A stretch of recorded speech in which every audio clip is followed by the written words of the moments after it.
Hello everybody, this is Digraj Singh Rajput. Welcome to Magnet Brains. इस video से एक नया चैप्टर स्टार्ट करने वाले हैं। क्लास 11th ज्योग्राफी की ये जो प्यारी सी बुक है फंडामेंटल्स ऑफ फिजिकल ज्योग्राफी, इस बुक का नेक्स्ट चैप्टर जो है आपका वो है distribution of oceans and continents.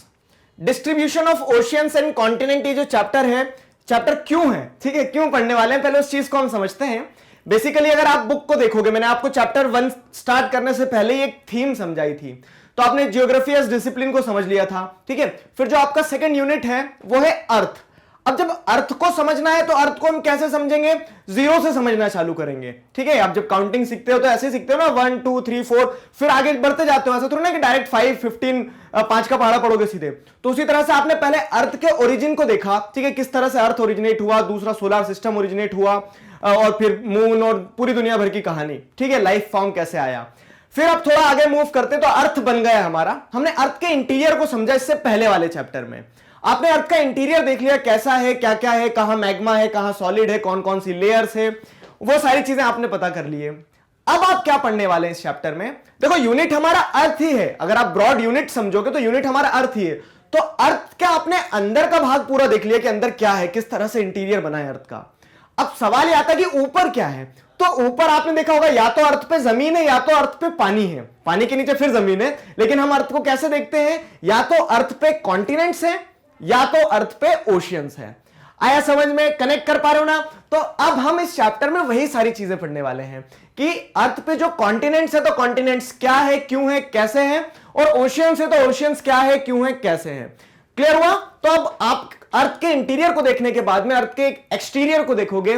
Oceans और कॉन्टिनेंट्स जो ब्रॉडली विजिबल है उन्हें देखने वाले हो। अब ओशियंस कॉन्टिनेंट में फिर जितना क्लासिफिकेशन करना है, कॉन्टिनेंट में भी अलग अलग हो जाएंगे, एशिया, यूरोप और south America, north America, Antarctica, इस तरह से कॉन्टिनेंट भी अलग हो जाएंगे, ओशियंस भी अलग हो जाएंगे। लेकिन हम उतना डिटेल में नहीं जा रहे हैं। हम क्या कर रहे हैं, हम फॉर्मेशन वाली पार्ट पे देखेंगे कि कॉन्टिनेंट है, ओशियन है, आपको कैसे पता चला कॉन्टिनेंट है, आपको कैसे पता चला ओशियन है।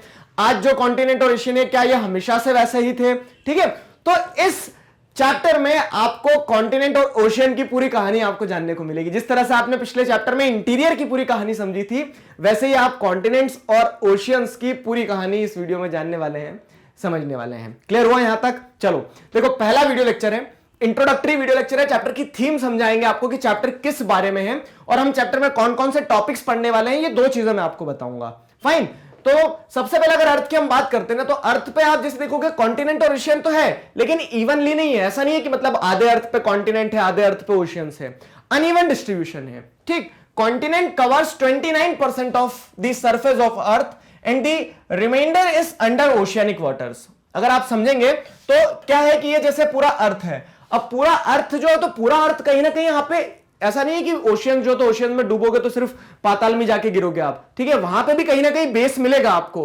तो हम अगर देखें तो अर्थ का जो सरफेस है, तो 29% सरफेस पे तो आपको जमीन दिख रही है, लैंडमास दिख रही है, जिसे हम कॉन्टिनेंट बोलते हैं। बाकी की जो जमीन है, remainder is under oceanic waters, ठीक है। तो बाकी की जमीन जो है वो पानी के अंदर क्या है, दबी हुई है, पानी के अंदर, उसके ऊपर मतलब पानी है। फॉर एग्जाम्पल जैसे अगर हम देखते हैं कि मतलब ये चेहरा क्या है, ये चेहरा जो है मेरा, वो अर्थ सरफेस है, ठीक है। अब अर्थ सरफेस, इसके ऊपर जैसे पानी आएगा मान लो, ठीक है, तो जहां पे डिप्रेशन रहेगा, ये आंख जैसे ये जो है, ठीक है, आई बॉल्स वाले जो गड्ढे हैं, तो उसमें क्या होगा, पानी भर जाएगा यहाँ पे। तो वैसा ही अर्थ है कि जहां जहां पे डिप्रेशन था वहां वहां पानी है। तो आप देखोगे तो मेजर सेक्शन जो है अर्थ का, वो किसके अंदर में, ओशियनिक वाटर के अंदर में। लेकिन वो सरफेस जहां तक पानी नहीं पहुंच पाएगा, जैसे नाक पे पानी नहीं पहुंच पाएगा, तो क्या हो जाएगा, ये कॉन्टिनेंट की तरह में दिखता है। फोरहेड पे पानी नहीं पहुंच पाएगा तो वो कॉन्टिनेंट की तरह दिखेगा। आया ना समझ में? तो उस तरह से क्या है, continent covers 29% of the surface of earth and the remainder is under oceanic water. Clear हुआ ये?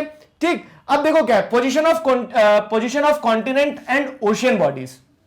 अब आज जो आप कॉन्टिनेंट देखते हो, आज जो आप ओशियन बॉडीज देखते हो ना, ये हमेशा से ऐसे नहीं रहे हैं। हमेशा से ऐसे नहीं रहे मतलब क्या होता है? तो अब आप क्या देखोगे, मैंने आपको प्रीवियस चैप्टर्स में बताया था कि अर्थ आज की देन नहीं है, मिलियंस ऑफ ईयर अगो, ठीक है, बिलियंस ऑफ ईयर अगो, तब से अर्थ बनता चले आ रहा है, ठीक। तो लाखों साल पहले, ठीक है, लाखों साल पहले अगर आप जैसे देखोगे 200 मिलियन ईयर अगो पहले आप देखोगे, तो तब अर्थ की पोजीशन कुछ और रही होगी। तब अर्थ का स्ट्रक्चर जो है, तब ऐसे कॉन्टिनेंट और इस तरह के ओशियंस तब नहीं रहे होंगे, लेकिन आज हैं, ठीक है। तो आपको वही समझना, जो पोजीशन है कॉन्टिनेंट की, जो पोजीशन है ओशियन बॉडीज की, वो एज इट इज नहीं है हमेशा से। क्लियर है? Earth have not been same in the past and will not continue to enjoy their present position in future. समझ रहे हो दोनों स्टेटमेंट्स का सार समझना। आज आप जैसा देख रहे हो अर्थ, ये पास्ट में वैसा नहीं था और फ्यूचर में आज आप जैसे देख रहे हो वैसा नहीं रहेगा। अब कुछ लोग घबराने लगे होंगे, सर हमने अभी प्रॉपर्टी खरीदी थी, अब अर्थ बिगड़ जाएगा तो हमारी प्रॉपर्टी भी बिगड़ जाएगी। चिंता ना करो, ठीक है, ये 10 20 50 साल में नहीं बदलेगा और 10 20 50 लाख साल में बदलेगा। ठीक, तब तक पता नहीं हम रहे ना रहे, मतलब कोई भी नहीं रहेगा, वो तो क्लियर है। तो उस सेंस में आपको चीजें समझना है। क्या कहा गया है यहां पे ज्योग्राफी के टर्म्स से, टाइम जो हमारे पास पर्याप्त टाइम है जब हम ज्योग्राफी को पढ़ते हैं, लाखों साल होते हैं। तो यहां पे वही चीज बताई गई है कि जो पोजीशन है कॉन्टिनेंट की, continent have not been same in the past. ठीक है, आज जो फॉर्म देख रहे हो ऐसा पहले नहीं था और आज जो फॉर्म देख रहे हो ऐसा भविष्य में भी नहीं रहेगा। अब आपके मन में बहुत सारे सवाल एक साथ बहुत जोर से आए होंगे। क्या सवाल आए होंगे? देखो, सवाल पहला यह आया होगा, आपको कैसे पता चला? ठीक है, दिखती बात है, स्वाभाविक है, सवाल बनता है कि आप बोल रहे हो कॉन्टिनेंट आज से पहले ऐसा नहीं था, तो आपको कैसे पता चला, मतलब साइंटिस्ट को कैसे पता चला? ठीक है, तो वो हम देखेंगे कि अलग अलग साइंटिस्ट जो रहे, अलग अलग जियोग्राफर जो रहे, उन्होंने क्या ऑब्जर्व किया और बोला कि अर्थ आज जैसा है वैसा पहले नहीं था और भविष्य में भी ऐसा नहीं रहेगा। ठीक है, एक चीज ये हो गई। फिर दूसरी चीज, चलो ठीक है, अर्थ पहले मतलब आज जैसा है वैसा पहले नहीं था और भविष्य में भी बदलेगा, तो पहले कैसा था ये बताओ। हम पहले कैसा था वो भी जानेंगे इस चैप्टर में। ठीक है, भविष्य में कैसा हो सकता है वो भी जानेंगे इस चैप्टर में। ठीक है, अब आप बोल रहे हो कि अर्थ बदला है, चलो हमने ये भी मान लिया कि आपको पता है अर्थ बदला है, लेकिन आपको कैसे पता चला? ठीक है, तो जितने भी तरह तरह के सवाल आते हैं ना कि चेंज अगर हो भी रहा है अर्थ तो क्यों चेंज हो रहा है, मतलब क्या क्या कारण है जिससे चेंज हो रहा है? अब जैसे आप अलग अलग माइथोलॉजीज देखोगे तो माइथोलॉजीज में अलग अलग चीजें, एटलस जो एटलस ने अपने कंधों पे उठाया रखा है पृथ्वी को। ठीक है, हिंदुइज्म के हिसाब से देखोगे शेषनाग के फंग पे है। ठीक, तो उस तरह से अलग अलग माइथोलॉजीज अलग अलग कहानियां बताती है। साइंस अलग कहानी बताता है। ठीक है, साइंस अलग कहानी बताता है, तो हम साइंस से ही पूछते हैं कि अर्थ बदला क्यों, कैसे बदला, क्या फोर्सेस रहे होंगे। तो आज विजिबल क्या है अर्थ के ऊपर? देखो, इंटीरियर में तो आप अंदर जाके नहीं देख सकते हो, लेकिन बाहर जो विजिबल है, जो ओशियंस है, जो माउंटेन्स हैं, जो कॉन्टिनेंट्स हैं, वो विजिबल है। तो उन्हें देखकर आपको क्या समझ में आता है, साइंटिस्ट ने क्या थ्योरीज दी, क्या एनालाइज किया जा सकता है, वो सारी चीजें। ठीक है, वो सारी चीजें जो कहीं ना कहीं बचपन से हमारे मन में क्यूरियोसिटी डेवलप करते हुए आई है, वो सारी चीजें हम इस वीडियो में पढ़ेंगे। मतलब इस पूरे चैप्टर में आपको सब्सिक्वेंटली मैं बताते जाऊंगा। यह जो वीडियो है यह स्पेसिफिकली एक इंट्रोडक्टरी वीडियो है, जिसमें मैं आपको इंट्रोडक्शन दे रहा हूं कि चैप्टर आखिर किस बारे का है और चैप्टर की थोड़ी सी आपको थीम समझ में आ जाएगी। ठीक है, तो स्वाद आया ना इसमें? ठीक है, कि क्या है चैप्टर, आखिर किस बारे में है चैप्टर। ठीक है, तो अब जैसे आप देखते हो ना कि आज हमारा अर्थ जो है वो मैं आपको बता रहा हूं कि मेजर पार्ट जो है किसके अंडर में है, ओशियंस के अंडर में है। ठीक है, पानी बहुत ज्यादा है, water water everywhere but not a single drop to drink. क्यों? क्योंकि सारा पानी नमकीन है। क्लियर है? तो हम वो देखेंगे ओशियंस कहां कहां है, ओशियंस के अंदर भी चेंजेस आ रहे हैं क्या, ऊपर से तो नहीं दिख रहा है, अंदर क्या चेंजेस हैं, क्या ओशियन फ्लोर एकदम इवन है, नहीं है तो क्या है अंदर, कॉन्टिनेंट्स जो है तो बनते बिगड़ते क्यों हैं, ये कॉन्टिनेंट्स आपस में जुड़े हुए थे पहले। ठीक है, आप बोलोगे कैसे पता है, तो अभी जब आपको थ्योरी समझाऊंगा तो अब जरा देखो एक मिनट के लिए, ये पजल और ये पजल, पजल को ऐसे लगाओगे तो पैक हो जाएगी ना। तो उस तरह से तरह तरह के सवाल है कि कॉन्टिनेंट्स पहले जुड़े हुए थे क्या, जुड़े हुए थे तो कैसे आपको क्या एविडेंसेस मिलता है, सिर्फ पजल की तरह दिखने से कुछ नहीं हो जाता है ना, और भी एविडेंसेस हैं।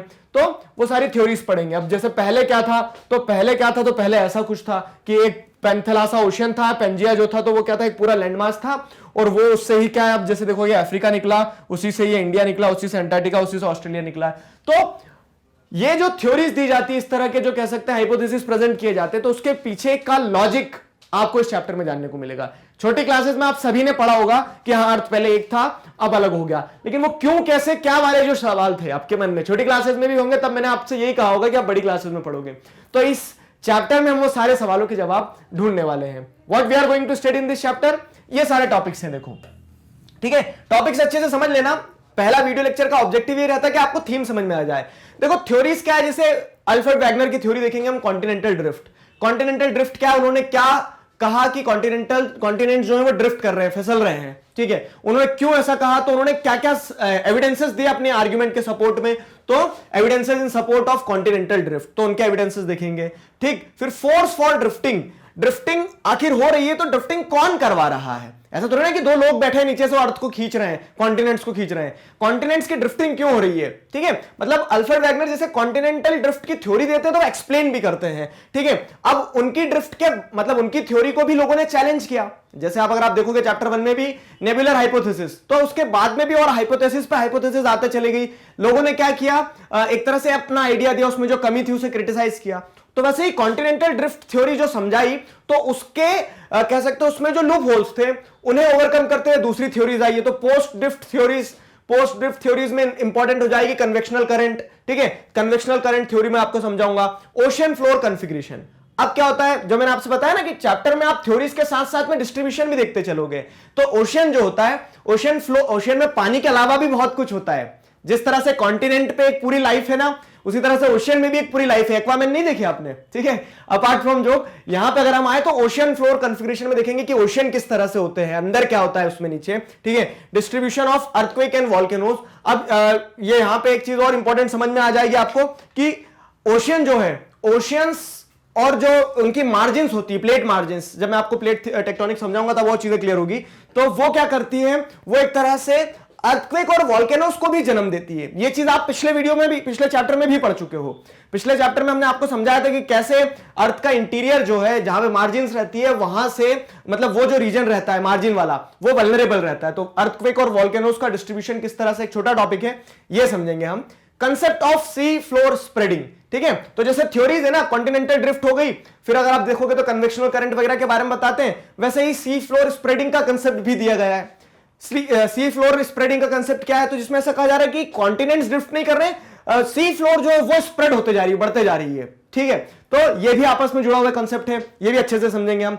फिर एक और इंपॉर्टेंट जो कहानी आती है, जो वाइडली एक्सेप्टेड है आज के समय में, वो है प्लेट टेक्टोनिक्स की थ्योरी। ठीक, तो continental drift theory, convectional current वाली थ्योरी, सी फ्लोर स्प्रेडिंग के कॉन्सेप्ट, प्लेट टेक्टोनिक्स वाली थ्योरी, ये सारी चीजें मैं आपको समझाऊंगा। तो प्लेट टेक्टोनिक्स को हम पढ़ेंगे, तो वैगनर क्या बोलते हैं, यहां पे जब आप प्लेट टेक्टोनिक्स के बारे में पढ़ोगे तो इसमें आपको मॉर्गन, मैकेंजी वगैरह इनकी जो थ्योरीज है वो समझ में आएगी कि अच्छा उन्होंने क्या ऑब्जर्व करा और प्लेट टेक्टोनिक थ्योरीज दी है। ठीक है, अब प्लेट टेक्टोनिक के हिसाब से आप इतना छोटी क्लासेस में पढ़ चुके हो कि अर्थ जो है वो क्या है, अर्थ लिथोस्फेरिक स्लैब है, जो नीचे जो मॉल्टन मैग्मा है, जो पिछले चैप्टर में पढ़ा था, उसके ऊपर क्या कर रहा है, तैर रहा है। तो ये प्लेट्स हो गई सारी अर्थ की। ठीक है, मिट्टी की चट्टानें हो गई ना, एक तरह से स्लैब्स हो गई है, लिथोस्फेरिक स्लैब, तो वो क्या कर रही है, तैर रही है, तो वो टकराती है, दूर जाती है। तो अलग अलग तरह की जो प्लेट बाउंड्रीज होती है, ठीक है, कन्वर्जेंट, डाइवर्जेंट, वो सारी प्लेट बाउंड्रीज मैं आपको बताऊंगा इसमें।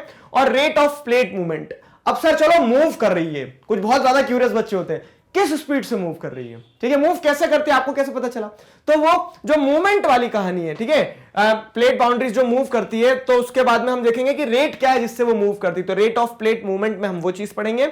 Force for the plate movement, और प्लेट मूवमेंट आखिर हो रहा है तो क्यों हो रहा है, तो वापिस यहां पे कन्वेक्शनल करंट से आप जुड़ी हुई कहानी को मतलब कहानी को वहां से जोड़ सकते हो। जब टॉपिक समझाऊंगा तो और क्लियर होगी चीजें। ठीक है, ये इतना पूरा क्या है, ये पूरा थ्योरी वाला पार्ट हो गया, जिसमें आप क्या देखोगे, अलग अलग थ्योरीज और अलग अलग कन्फिग्रेशन के बाद में उन थ्योरीज को किस तरह से एक्सप्लेन किया गया, क्या क्या एविडेंसेस सामने रखे गए, वो सारी चीजें आप इन टॉपिक्स में पढ़ोगे। और लास्ट में, अब जब इंडिया में पढ़ रहे हो ना ज्योग्राफी, तो इंडियन प्लेट की मूवमेंट भी समझ लेना लगे हाथ, कि इंडियन प्लेट जो है, हमारी जो अपनी प्लेट है, वो कैसे मूव कर रही है। ठीक, वो कैसे मूव कर रही है, जैसे अगर आप इस इमेज को देखोगे थोड़ा सा तो आपको समझ आएगा, इंडियन प्लेट यहां कभी हुआ करती थी, ये यहां आ गई है आज, तो कैसे आई है, ठीक, किसने धक्का के ले गया इतनी दूर, वो सारी चीजें आपको इस चैप्टर में जानने को मिलेगी। मजेदार चैप्टर है, ठीक है, बहुत सारी नई चीजें आपको जानने को मिलेगी इस चैप्टर में। So this was all about this video. मैंने आपको एक बेसिक इंट्रोडक्शन दे दिया, टॉपिक्स बता दिए हम क्या क्या पढ़ने वाले हैं मैग्नेट ब्रेन्स पर, क्लास 4th से क्लास 12th तक। इसी तरह से सभी सब्जेक्ट्स, चैप्टर्स, टॉपिक सब कुछ सिस्टमैटिक वे में वीडियो लेक्चर्स के फॉर्मेट में अवेलेबल है, जिन्हें आप बहुत आसानी से पढ़ सकते हैं, समझ सकते हैं, घर बैठे अपना सिलेबस कंप्लीट कर सकते हैं। अपने जूनियर्स और सीनियर्स को जरूर बताइए मैग्नेट ब्रेन्स के बारे में। मिलते हैं नेक्स्ट वीडियो में, till then stay connected, keep learning, thank you very much.